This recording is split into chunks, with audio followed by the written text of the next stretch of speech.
โดยขอบใจคือกันโดยเจ้าชื่อข่อยอยู่บ่แม่ตุบ่ชื่อแหละข่อยซื้อนมให้เจ้าแล้วก็มีแน่เกล็ดหนึงแม่ตุเจ้าไว้กินเด้อโดยคันเจ้าบ่อยากเข้าก็กินนมเอาตอนแรงก็ได้คันเก่าเซาก็บ่เกินอยู่10แผ่นเนาะ10กว่าแผ่นนี่แหละ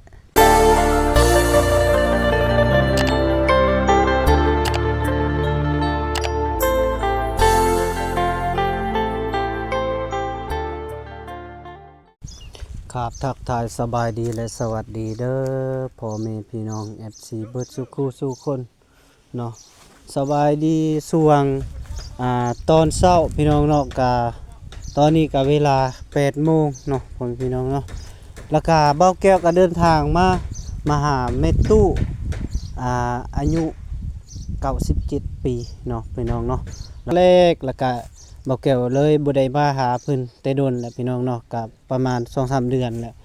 มื้อนี้ก็เดินทางมาเนาะตั้งใจมาแล้วก็มาเบิ่งเฮือนลาวพ่อแม่พี่น้องเนาะไปเบิ่งนำกันเนาะพ่อแม่พี่น้องไปนี่ก็มีครั้งนี้ก็เป็นครั้งที่2ของเบ้าแก้วเนาะพี่น้องเนาะนะเรือนซานเพิ่นเนาะเบ้าแก้วก็ซื้อ ซื้อมาให้นมเนาะพ่อแม่พี่น้องเนาะเนาะอยู่ผู้เดียวสบายดีเด้อแม่ตู้เด้อโดยกินข้าวกินน้ำแล้วบ่ยังก็ต้มปลาต้มยังนี่ต้มปลาบ่คือพวกมาเฮ็ดเวียกโอ้ยเนาะเพิ่นมาเฮ็ดเวียกซอยบ่โอ้ยสิได้เฮือนหลังใหม่เนาะโดยแม่ตู้ลงมาคุยอยู่ลุ่มนี่ลงได้อยู่บ่ไผน่ะลานจะบ่ลานโดยนุ่งเครื่องอยู่บ่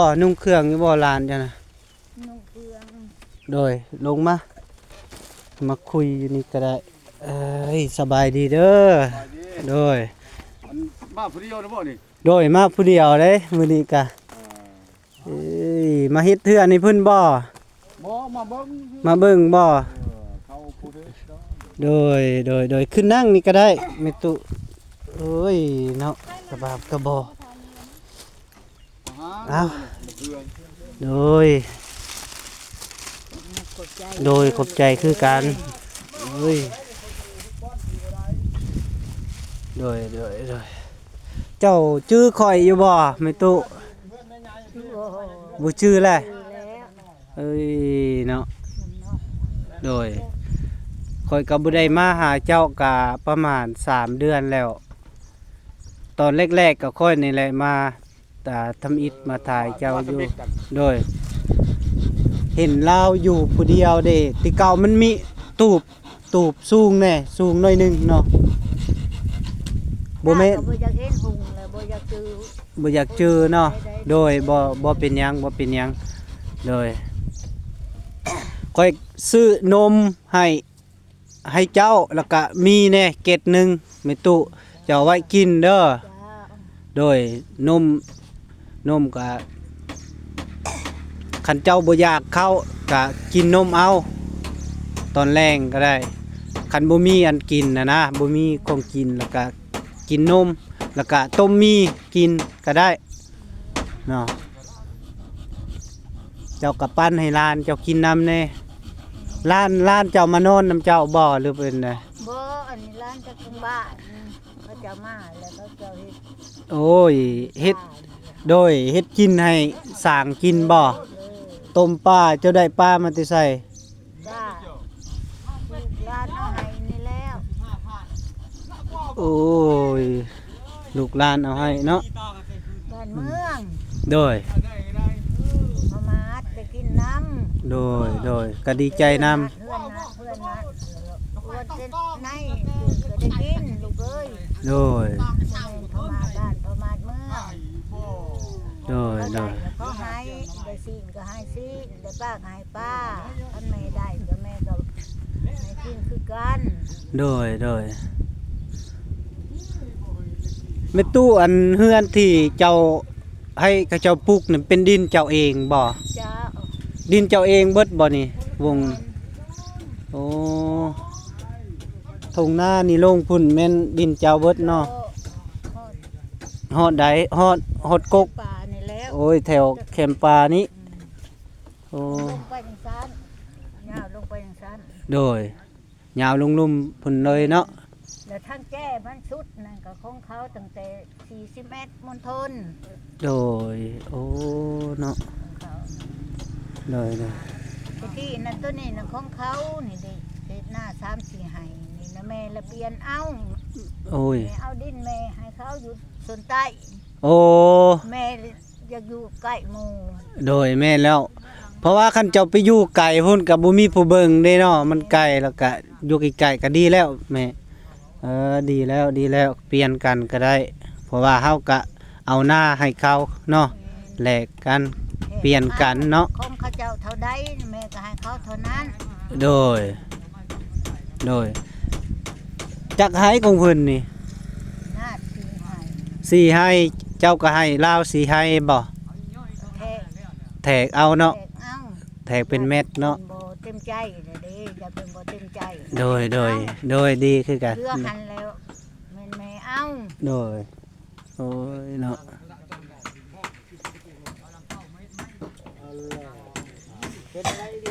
กินข้าวกินน้ำแล้วบ่เจ้านะ มื้อนี้ยังบ่ทันกิน ยังบ่ทันกินเอาแหละสวยยังบ่กินข้าว สวยแล้วก็ได้ โดย นั่นคืออันกับเพนกิน เพลนเนาะ นั่นคือเพนกับแรง โอ้ เศร้าแล้วนั่นคือเพนแรงผมบ่ได้กิน โดย มันเขาอยู่เลยบ่ได้กินมันบ่อยาก โดย มันแน่น่ะอันนี้คือกัน จักเศร้าก็เฮือนเจ้านี่6บ่ เก้า เก้าบ่ เก้าเศร้า ใส่เก้า6เด้อ เศร้าคือเก้า3 6 9 โอ้เก้าเนาะโดยเก้าเศร้าค่าสร้างนี่เท่าใดเพิ่นเอานำเท่าใด ค่าสร้างนี่เพิ่นเอานำ4 ล้าน 4 ล้าน โอ้ดี ตัดมือนั่น4 ล้าน5เพิ่นตัดโตมันเองเด้มาตื่นมา โอ้ยตื่มให้เพิ่น4 ล้าน 5โดยกระทึกอยู่ก็บ่เป็นหยังซำนี้ก็เนาะแอมนี่เอาผักกาดจาดแอมบ่หรือเป็นเอาไม้แป้นบ่ ยังบ่ฮู้น้ำลูกพระกระจาดนี่แหละลูกเอ้ย โอ้ เพิ่นสิเอ็มเนี่ยได้แล้วก็ยังบ่ฮู้น้ำแหละ โดย เพิ่นมุ่งแบบเพิ่นยังบ่ได้ให้คำตอบเพิ่นพานี่เพิ่นก็ยังบ่ได้ให้คำตอบ โดยเพิ่นยังบ่ทันให้คำตอบเนาะ พา โดย แล้ว แม่ตู้พาข่อยไปเบิ่งในเฮือนเจ้านะย่างได้อยู่ติแข็งแรงอยู่บ่แข็งแรงอยู่ โอ้ยเนาะกะบาบกะบ่เนาะดนเลยข่อยก็บ่มีเวลาข่อยไปทั้งพุ่นหลายกลัวาเพราะว่ามันไกลแน่ข่อยขี่รถจักรผู้เดียวมันก็บ่ได้อันน่ะมันเป็น เพิ่นว่า โดยโอ้ยนะเก่าเศร้าโดยโดย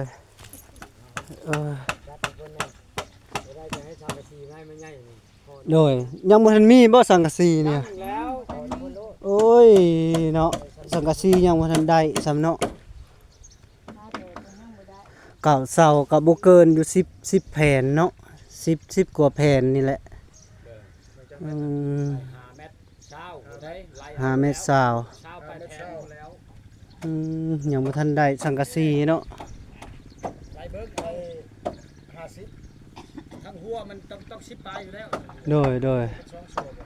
นี่ฮะเฮาสิเอาโซเดียวเอา12โซน360เอาในลังครับถึง8ฟุต9ฟุต เก่าเศร้า เพราะว่าระดับ20ปลายนี่ต้องเบิดแล้ว เพื่อนน้องอึ้งน้องตันน่ะแต่เฮาบ่ได้เฮ็ดแบบนี้ มันอยากเป็นทรงโมเดิร์นเลยได้แม่ตู้อยากเป็นทรงโมเดิร์นเลยแต่เฮาเฮ็ดแต่ทั้งมันงามมันเป็นทรงคัก วียนเกิดแน่อะไรมาเช่าป้ายนะเกินอะไรรถเจ๊ เบาตาเพิ่นก็มาอยู่บ่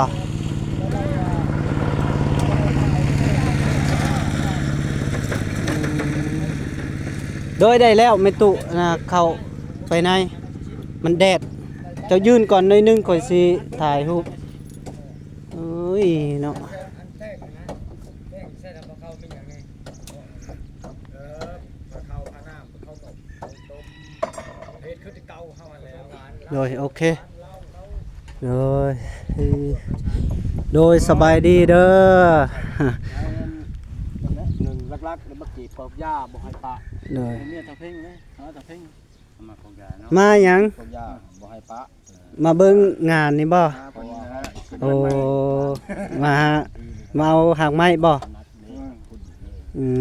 ม รักษาเฮา มี แล้วขันห้าเนาะ หางไม้ดีหยังเด้เนาะอย่าคู นั่นแหละรักษามันก็หาตะเพ่งนี้ โอ้ยเนาะพ่อแม่พี่น้อง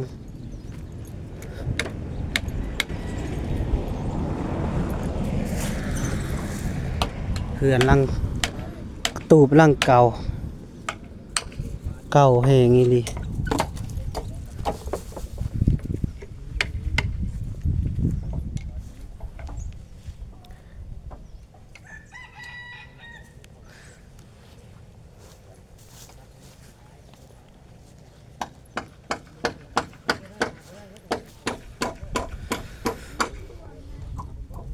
สังกะสีนี่เพิ่นยังบ่ทันมีขาวเนาะพี่น้องเนาะแต่ว่าก็ยังบ่ทันฮู้ว่าทางเบ้าตากับบ่าวซาลีกับบ่าวแสนเนาะจักเพิ่นสิว่าแนวใดเนาะเรื่องสังกะสีนี่ก็ยังบ่ทันฮู้เพราะว่าก็ยังสิประสานนำบ่าวซาลีกับบ่าวตาเนาะพี่น้องเนาะคันว่าสังกะสียังบ่ทันได้แล้วก็เฮาก็สิมีแผนอยากขอทางผู้ใหญ่ใจบุญเพิ่นให้มักซอยแม่ตู้เนาะพ่อแม่พี่น้องก็ได้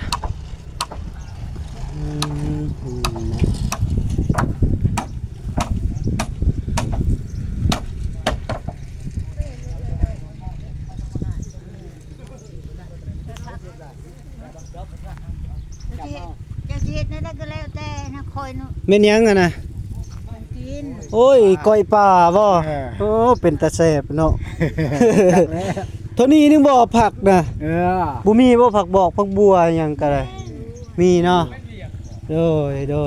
เอ้ยเนาะทหารก็มาหับมาชมน้ำกันเนาะอืมกระบาปอีหลีเนาะมีตู้ก็ได้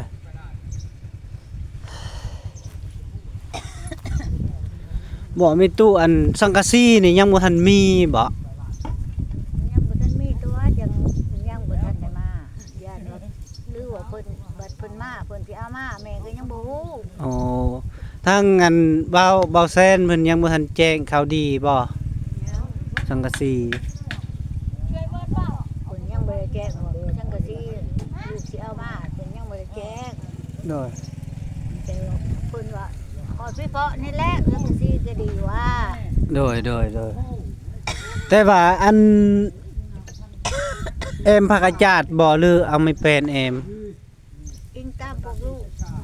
โดย เต็มผักกะตาดแล้วก็ผักกะตาด เบิ่งส่งนี่คือสิแม่นเป็นผักกาตาดเบิ่งนะผักกาตาดก็โอเคแล้วมันตัวเอ้ย นี่พวกตาจอมจอม เลย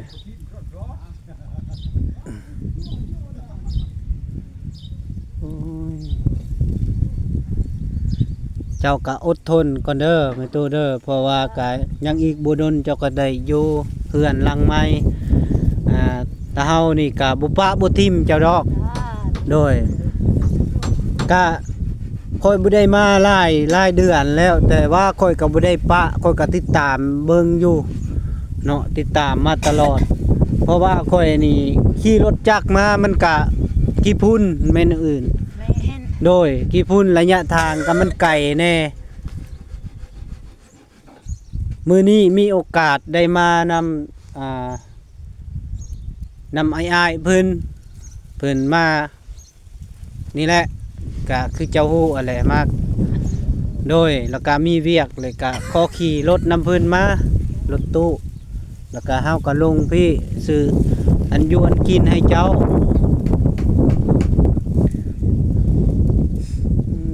เนาะน้ำข่อยบ่ได้ซื้อให้เจ้าซ้ำน้ำกินเจ้ามีอยู่บ่ ยังน้ำ2แพ็ค ยังน้ำ2แพ็คบ่ 3แพ็ค โอ้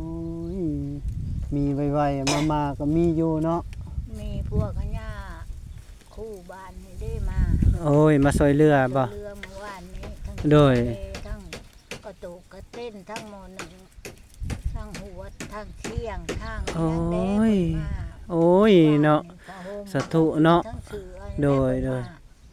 เครื่องอันนั้นเพิ่นมาว่านนี้ โดยเมตุ เสือทั้งชาติทั้งโลก เพิ่นก็มีเมตตามาให้เนาะ ตาเพิ่นเห็นในคลิปเพิ่นละมา โดย บ้านใส่วงธิราชนี่เด้ วงธิราชอยู่บ้านผักหวานนี่บ่ แม่น โอ้บ้านหลักเล็กเนาะทางวัดเพิ่นมาเนาะ เพิ่นมา โดยดีใจนำที่มีน้ำใจเมตตาทางญาตาก็ได้เนาะโอ้ยเนาะเจ้าก็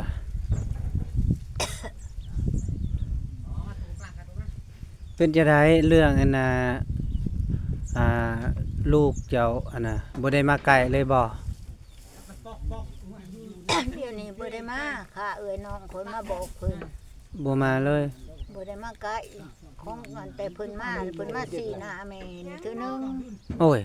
มาหายว่าแม่นี่ใครที่หน้าขี้ตาเพิ่นว่า โอ้ ว่าบ่ได้ไล่นี้บ่ได้ไล่นี้ก็ว่าไล่นี้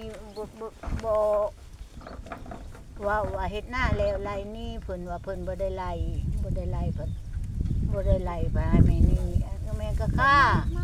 โอ้ยมาซีหน้าให้เจ้าอีก ให้แม่ว่าแน่นี่มาสีหน้าแม่อีกแม่แล้วไปหาเอื้อยหาน้องแม่มา โดย แม่มาแม่บ้านนี้เอื้อยน้องแม่แล้วบอกเพิ่นว่าห้ามเด็ดขาดบ่ให้ไปไกลมัน โอ้อีหลีแหละเนาะ แล้วก็บ่เห็นเพิ่นมาเลย โดยเพราะว่าอันนี้น่ะเฮาอยากบอกแม่ตู้เนาะข่อยมาครั้งแรกๆเนาะมาถ่ายข่อยก็ลงคลิปแล้วก็มีคนสนใจหลายบัดนี้นะหลายบัดนี้ก็ข่อยก็บ่มีเวลามาถ่ายต่อนะแต่มันไกลแน่คันบ่ก็ข่อยสิได้นะดำเนินก็สิได้ที่โดนแล้วนะบ่นเจ้าแต่ว่าก็ มันหลายคนอยู่มาก็แต่เฮาก็บ่ปะบ่ทิมเพราะว่ามันก็แซ่ขึ้นมาหั่นน่ะโดยก็หลายคนฮู้หลายคนเห็นหั่นน่ะเรื่องราวที่เจ้าเล่าให้ฟังก็เพิ่นก็อีตนนี่ดูสงสารนะโดย แต่ผู้ข้าก็บ่เคยสิว่ากบฏคนเลี้ยงตัวลูกตัวเต้า โดย ถึงขนาดแต่ว่ามันจำเป็นแล้วก็ยานมันคันว่าลูกเต้านั่นว่าโอ้ยลงพิษแล้วได้ให้โอ้ให้แม่มาหอมน้อมทอมโต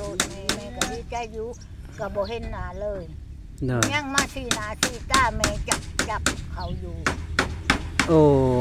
ยเนาะผู้ใด อยากให้เฮ็ดแล้วลูกเอ้ย ลูกสาวเจ้าบ่ ลูกเคยแล้วมาสีหน้า โอ้ควรเฮ็ดเนาะถ้าลูกสาวบ่มา ลูกสาวน่ะบ่ได้มา โอ้กะยาเพิ่นแม่เอ้ยกะยาเพิ่นเฮาเจ้าก็มีมาฮอดจุดนี้เจ้าก็มีสิได้มีเฮือนอยู่กะทั้งโดยกะทั้งอยู่ยูทูบเบอร์แต่เฮาก็บ่ได้ปะได้ทิมทางสายบุญกะเฮาก็ติดตามไปเรื่อยๆนะมีหยังก็จงเบิ่งซอยเบิ่งเนาะสมมุติว่าข่อยบ่มาก็มีทางเบาแซนเบาตาเด้เพิ่นก็มาอยู่แล้วก็ลูกกับพุ่นและช่วยเหลือทั้งพุ่นก็หลายบอนอยู่แล้วก็มันขาแน่แล้วก็ไปเบิ่งงานบนนี้บนนั้นแล้วก็ บ่มีแตะบนเดียว โดยบ่แม่นมีแต่บอนเดียวเนาะมันหลายบอนหลายโดยคนทุกข์น่ะบ่แม่นบ้านหนึงบ่ตกอยู่4 5หลังคาเฮือนบ่ได้ แม่ โดยก็กระทั่งลูกผู้ไทยถ่ายคลิปนี่ลงไปสายบุญนี่ก็ บ่แม่นมีเนาะก็บ่มีคือกันทุกข์คือกัน แต่ว่าก็เฮามีสามารถไปถ่ายถ่ายให้ทั้งพ่อแม่ผู้ใจบุญใจดีให้เบิ่งหั่นนะโดยทั่วประเทศได้เห็นแล้วก็โอเคเนาะเพิ่น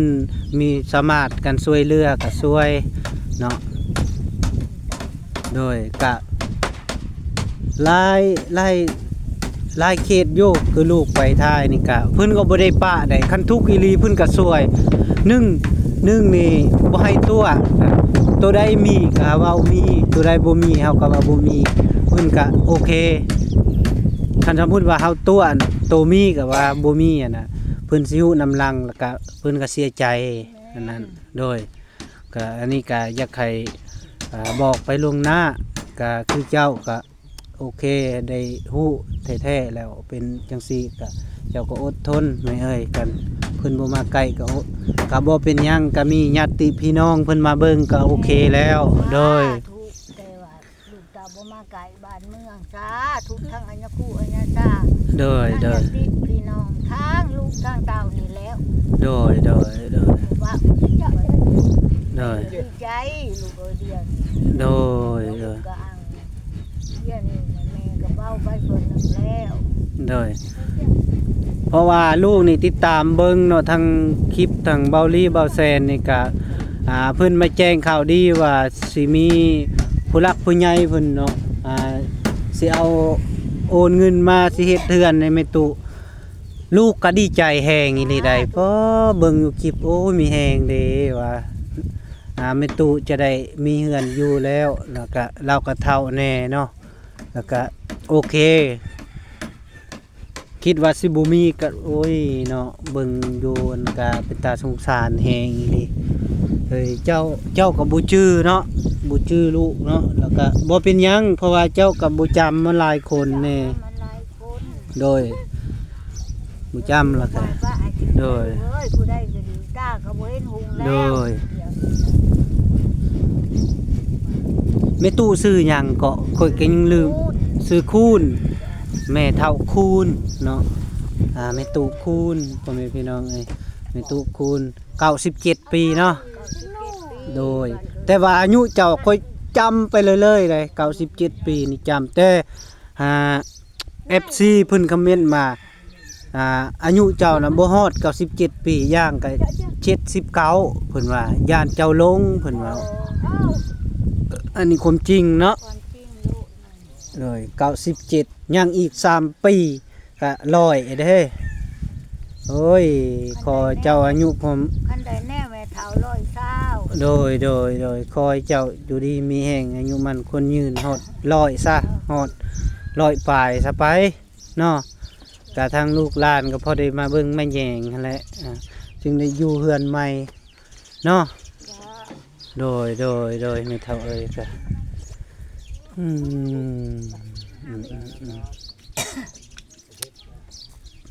จิบมาเอาลูกน้ำตากแดดนะ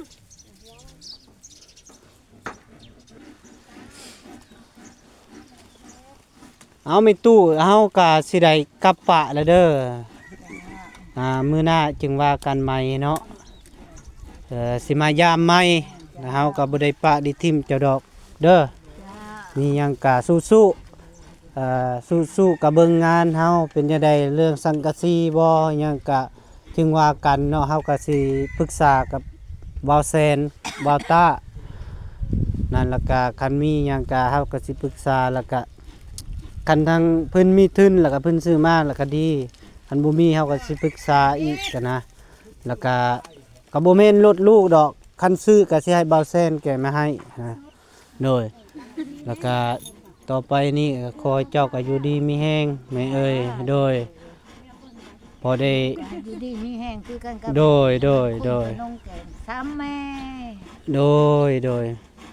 มีหยังก็สู้ๆเนาะแข็งแรงอยู่ติโดยพอไปพอมาเนาะก็คือเจ้าไปเอาพื้นน่ะบ่ไปก็ย่าเด้อมิตุบ่ไปเอาก็ย่าคันเจ้ามีก็บอกอันน่ะญาติพี่น้องไปเอามาให้ก็ได้คันเพิ่นว่าจ้างบ่ก็ แต่เฮามาก็สิเอาเงินให้อันน่ะบ่ให้เจ้าไปเอานะมันก็เบิ่งก็บ่ควรเนาะเจ้าก็เฒ่าแล้วยันเจ้าแบกมาบ่อันก็เป็นลมเป็นวินบ่แถวให้นาไผสิไปเห็นเจ้าอยู่ในอยู่ป่าพุบ่ไปก็อย่าเด้อมีหยังก็ดังอยู่พี่แล้วก็มีคันข่อยมาอีกเทื่อนึงก็สิซื้อถ่านมาให้เจ้าถ่านจัก2-3ซอบอะนะถ่านดังไทยโดยก็เบิ่งก็สิได้มาอยู่ดอกเพราะว่าข่อยก็สิมีเวียกทางนี้แล้วข่อยสิมาเด้อโดยเอาอยู่ดีมีแห้งเด้อโดยดีมีแห้งโดยสบายดีโดย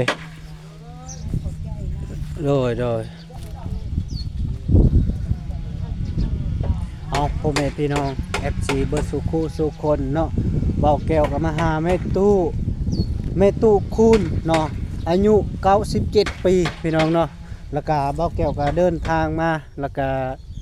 มากับรถตู้อ้ายๆเพิ่นไปเวียกเนาะแล้วก็เบาแก้วก็เลยลงอยู่พี่เนาะก็ซื้ออันอยู่อันกินให้แม่ตู้เนาะทางเฮือนทางศาลลาวก็เดี๋ยวนี้สร้างเพิ่นก็กำลังเฮ็ดเนาะพี่น้องเนาะกำลังเฮ็ดอยู่ก็แม่ตู้เราก็มาทักทายถามเรื่องอันนั้นก็โอเคอยู่พี่น้องเนาะก็เล่าก็ยังว่าแข็งแรงอยู่เนาะเอาขออยู่ดีมีแห้งเด้อสุขภาพเข้มแข็งอย่าเจ็บอย่าจนเด้อพ่อแม่พี่น้องบ่เกี่ยวกับสิขอโทษเดินทางเนาะพ่อแม่พี่น้องก็ได้มีหยังก็ทางพ่อแม่ทางผู้ใหญ่ใจบุญใจดีก็ผ่านเห็นคลิปนี้ก็อย่าลืมกดไลค์กดแชร์กดติดตามทั้งแม่ตู้แล้วก็ทางนี้เพิ่นว่ายังขาดสังกะสีเนาะสังกะสียังบ่ทันมีแล้วก็ทางเบาแก้วแล้วขอวอนเนาะพ่อแม่พี่น้องสังกะสียังบ่ทันมีเนาะแต่ว่าเฮือนเราตั้งขึ้นแล้วเนาะใกล้เสร็จแล้วยังขาดแต่สังกะสีกับผ้ากระจาดแอมเนาะขออยู่ดีมีแฮงก็เพิ่งเก่งเบาแก้วก็ขอตัวเดินทางเนาะขอบใจหลายๆสบายดีเด้อบ๊ายบายพ่อแม่พี่น้อง